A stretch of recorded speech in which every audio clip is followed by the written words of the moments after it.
लो दीदी, ये माँ जी की साड़ियाँ हैं। हाँ भाभी, याद है मुझे, ये मेरी माँ की साड़ियाँ हैं। लेकिन भाभी, ये आप मुझे किस लिए दे रहे हो? दीदी, इन्हें कब तक रखूंगी मैं अलमारी में? अब माँ जी को मरे हुए पूरा 1 साल हो चुका है।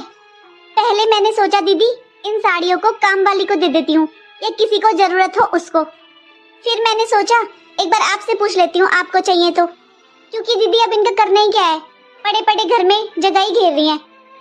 लेकिन भाभी, ये साड़ियाँ इतनी पुरानी भी नहीं है। आपको कोई इनमें से पसंद हो तो आप पहन लो, वरना मैं तो ले ही लूंगी, क्योंकि ये मेरी माँ की निशानी है। अरे दीदी, कैसी बातें कर रहे हो आप? मैं क्यों पहन लूं माँ जी की साड़ियाँ? दीदी, माँ जी को मरे हुए पूरा 1 साल हो गया है। अरे मैं क्यों पहनूं ऐसी साड़ियाँ? आपको लेनी तो ले लो, वरना मैं दे दूंगी किसी को। मुझे तो डर लगता है माँ जी से।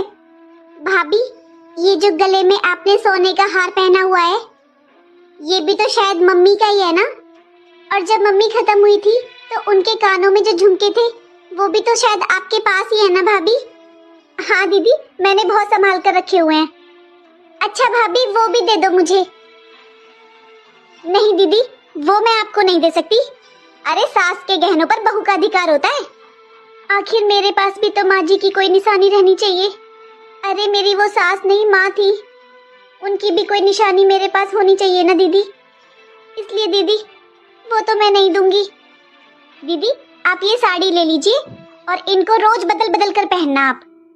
भाभी, आपको माँ की साड़ियों से तो डर लगता है, लेकिन माँ के गहनों से नहीं। वो गहने भी तो आपकी मरी हुई सास के ही है ना।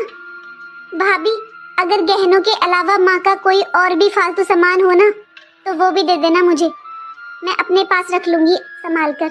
माँ की